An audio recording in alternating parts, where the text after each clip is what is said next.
made to make a difference. But if we do not pursue the mission for which God designed and gifted us, we will find a substitute. We cannot live in the absence of purpose.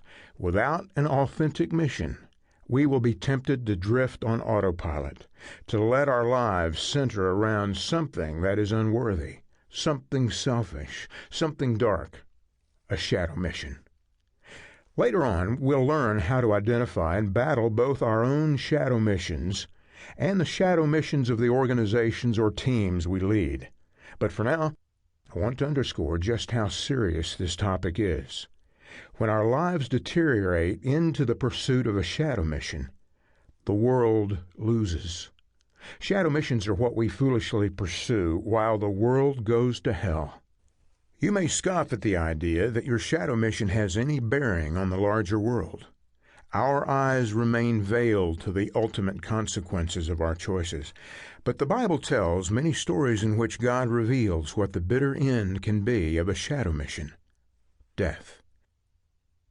And the joyous reward of fighting that shadow mission: life. We now turn to one of the classic stories. Shadow missions of epic proportion. The book of Esther is, among other things, an epic story of missions and shadow missions and how they're woven into the great mission of God. Each character in the story has a choice between a mission and a shadow mission. And as they choose, destinies are formed and the world is changed. We'll look at 4 characters in particular: King Xerxes, Esther, Haman, and Mordecai. King Xerxes. Our first character is King Xerxes.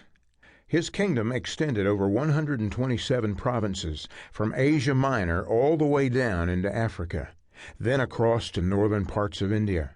Although Xerxes was immensely powerful, he was not an admirable character.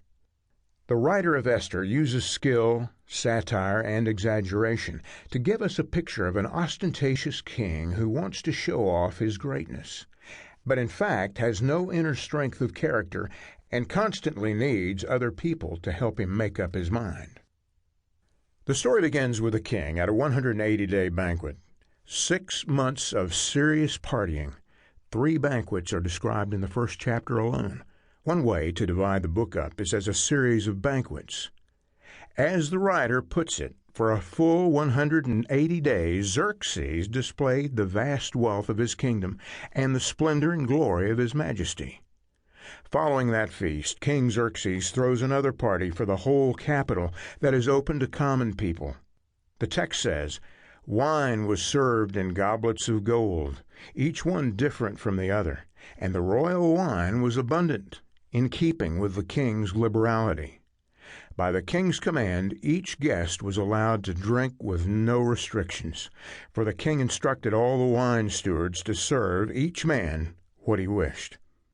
No restrictions, no restraint, unlimited, and everyone drinks from uniquely designed goblets of gold. On the 7th day, when King Xerxes was in high spirits from wine, he sends for the queen Vashti. He's been showing off his possessions. Now he wants to show off his ultimate possession, his wife. What do you think he wants to show them about her? Her brains? "Vashti, darling, why don't you come and entertain my guests by solving some math problems?" Her sense of humor?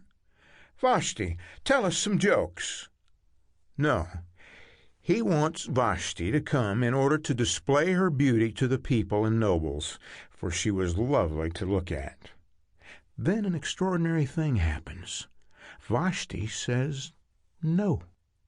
Come parade myself before a drunken mob after 7 days of Miller time? I don't think so. She says thanks very much, but she would just as soon take a pass and stay home to wash her hair. You would think the king might realize what an awkward position he put her in, but you'd be wrong. Then the king became furious and burned with anger. Vashti has threatened his shadow mission of impressing a nation. She has made him look weak, and that always provokes a deeply emotional response. So Xerxes turns to experts in matter of law.